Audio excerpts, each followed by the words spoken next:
नमस्कार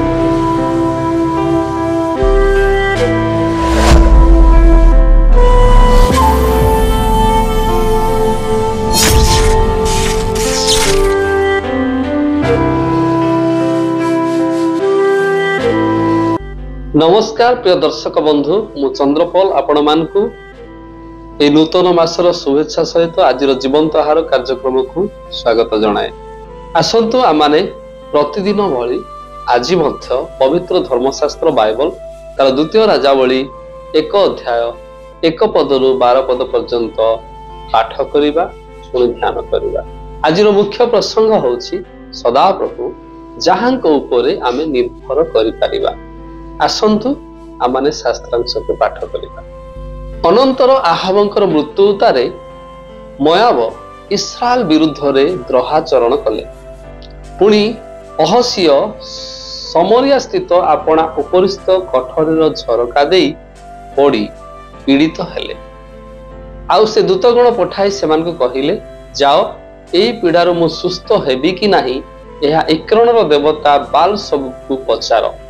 मात्र सदाप्रभु दूत तिस्बिय एलियन को कहिले उठ समरिय राजांकर दूतगण को साक्षात करने को जाओ ओ सेमान को कुह इस्राएल मध्यरे परमेश्वर नाहांती बोली कि तुम्भे माने इक्रणर देवता बाल सब को पचारिबा को जाओछ। ए हेतु सदाप्रभु एक कथा कहंती तुम्भे जो सज्जा ऊपर को जाइअछ तहिरु तळ को आसीबो नाही मात्र निश्चय मरिबो। ए उतारे एलियो प्रस्थान कले। तहु दूत माने अहस्यंकर निकट को फेरी आसंते से सेमान को पचारिले तुम माने काहे की फेरी आसिल। एथिरे सेमाने तांको कहिले जणे लोक आमान को साक्षात करबा को आसी कहिला जेउ राजा तुमान को पठाई अछि ताहा निकट को फेरी जाई ताहा को कुह सदा प्रभु एक कथा कहंती इस्राएल मध्यरे परमेश्वर नाहांती बोली कि तुम्हे इक्रणर देवता बाल सब निकट को पचारि पठावछ। एहेतु तुम्भे जो सज्जा उपर को जाइअछ तहिरु तळ को आसीबो नाही मात्र निश्चय मरिबो। तहिरे से सेमान को पचारिले जे तुमान को साक्षात करबा को आसी एही सब कथा कहिला से की प्रकार लोक। तहु सेमाने तांको उत्तर कले से लमस मनुष्य ओ ताहार कटी चर्म पटुकारे बंधा थिला। तहिरे से कहिले से तो तिस्बिय एलियो। तेबे राजा तांको निकट को जणे 50 पति की ताहार 50 लोक सहित पठाइले। तहु से तांको निकट को गला आउ देख एलियो पर्वत शृंगरे बसी थिले। एथिरे से तांको कहिला हे परमेश्वर को लोक राजा कहि अछंती तळकु आस। तहु एलियो सेही 50 पति की उत्तर करी कहिले जेबे मु परमेश्वर को लोक तेबे आकाशर अग्नि आसी ताहाकु ओ ताहार 50 लोकंकु ग्रास करू। एथिरे आकाशर अग्नि आसी ताहाकु ओ ताहार 50 लोकंकु ग्रास कला। ए उतारे राजा पुनर्बार तांको निकट को आउ एक 50 पति की ताहार 50 लोक सहित पठाइले। तहु से तांको कहिले हे परमेश्वर को लोक राजा कहि अछंती शीघ्र तळकु आस। एथिरे एलियो सेमान को उत्तर करी कहिले जेबे मु परमेश्वर को लोक तेबे आकाशर अग्नि आसी तुम्भंकु ओ तुम्भ 50 लोकंकु ग्रास करू। तह परमेश्वर को अग्नि आकाशर आसी ताहाकु ओ ताहार 50 लोकंकु ग्रास कला। आसंतु प्रिय माने आमाने पठित शास्त्रांश को बुझिबा निमंते चेष्टा करिबा।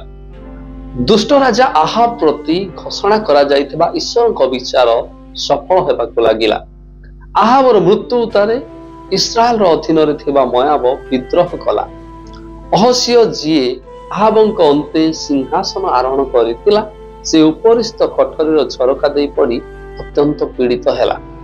एहा सत्ते से तार पापरु अनुताप कला नाही बरं से इक्रणर देवता बाल सब उपरे निर्भर कला। एणु सदाप्रभु एलियो भविष्यत वक्तांक देई अहस्यर विचार और मृत्यु संबंध में भविष्य वाक्य जणाइले। अहस्य तार पापरु अनुताप करने परिवर्ते एलियो को धरी आनिबा निमंते सैन्य पठाइला। तांको धरिबा को आसीथिबा सैन्य माननकु अग्निग्रास करी सदाप्रभु एलियो को 2 थर सुरक्षा कले। आसंत प्रिय माने एठारे ईश्वर निजको कि प्रकार प्रकाश कर अछंती ताहा माने देखिबा। 10 और 12 पद अनुसार ଈଶ୍ୱରଙ୍କ ଲୋକ ଏଲିୟଙ୍କୁ ସଦାପ୍ରଭୁ ରକ୍ଷା କଲେ। ଦୁଇଟି ସେନାପତି ଓ ସେମାନଙ୍କର ସୈନ୍ୟମାନଙ୍କ ଉପରେ ଅଗ୍ନି ବୃଷ୍ଟି କରି ସେ ତାହାଙ୍କୁ ରକ୍ଷା କଲେ। ଈଶ୍ୱରଙ୍କୁ ବିରୋଧ କରୁଥିବା ସମାଜ ଓ ସଂସ୍କୃତି ଈଶ୍ୱରଙ୍କ ଲୋକମାନଙ୍କୁ ସେମାନଙ୍କ ଆଗରେ ନତ କରିବା ପାଇଁ ବଳ ପ୍ରୟୋଗ କରନ୍ତି। ଯେତେବେଳେ ଏପରି ଘଟେ, ମୁଁ ମନେ ରଖିବା ଉଚିତ ଯେ ଈଶ୍ୱର ତାଙ୍କ ଲୋକମାନଙ୍କୁ ରକ୍ଷା କରିବାକୁ ସକ୍ଷମ ଅଟନ୍ତି, ଯେପରି ସେ ଏଲିୟଙ୍କୁ ରକ୍ଷା କରିଥିଲେ। କାରଣ ମୁଁ ମଧ୍ୟ ଜଣେ ଈଶ୍ୱରଙ୍କ ଲୋକ ଅଟେ। ଆସନ୍ତୁ ପ୍ରିୟମାନେ, ଆମମାନେ ଏହି ଶାସ୍ତ୍ରାଂଶରୁ ଈଶ୍ୱର ଆମମାନଙ୍କୁ ଆଜି କଣ ଶିଖିବା ପାଇଁ ଚାହାନ୍ତି ତାହା ଆମମାନେ ଦେଖିବା। 1 ଓ 2 ପଦ ଅନୁଯାୟୀ ସଙ୍କଟ ସମୟରେ ବିଶ୍ୱାସର ବାସ୍ତବିକତା ପ୍ରକାଶିତ ହୋଇଥାଏ। ମୋଆବ ଯେତେବେଳେ ବିଦ୍ରୋହ କଲା ଓ ଯେତେବେଳେ ତାଙ୍କ ମୃତ୍ୟୁ ପାଖେଇ ଆସିଲା, ସେତେବେଳେ ଅହସ୍ୟ ସଦାପ୍ରଭୁଙ୍କ ମୁଖ ଅନ୍ୱେଷଣ କରିବା ପରିବର୍ତ୍ତେ ପ୍ରତିମା ଗୁଡ଼ିକର ଅନୁବର୍ତ୍ତୀ ହୋଇ ତାଙ୍କର ପ୍ରକୃତ ରଙ୍ଗ ଦେଖାଇଲା। ଆପଣ ସମାଧାନ କରିବାକୁ ଅସମର୍ଥ ସମସ୍ୟାର ସମ୍ମୁଖୀନ ହେଲେ ଆପଣ କେଉଁ ଆଡ଼କୁ ଯାଆନ୍ତି? ଏପରି ସମୟରେ ଆପଣ ଯାହା ପାଖକୁ ଯାଆନ୍ତି, ପ୍ରକୃତରେ ଆପଣ ତାହାରି ସେବା କରିଥାନ୍ତି। ଆଜିର ଧ୍ୟାନ ଦ୍ୱାରା ଈଶ୍ୱର ଆମମାନଙ୍କୁ ପ୍ରଚୁର ମାତ୍ରାରେ ଆଶୀର୍ବାଦ କରନ୍ତୁ। ଆସନ୍ତୁ ପ୍ରିୟମାନେ, ଆମମାନେ ପ୍ରାର୍ଥନା କରିବା ଓ ଈଶ୍ୱର ଆମମାନଙ୍କୁ ଶିଖାଇଥିବା ବାକ୍ୟକୁ ପାଳନ କରିବା ନିମନ୍ତେ ଯତ୍ନବାନ ହେବା।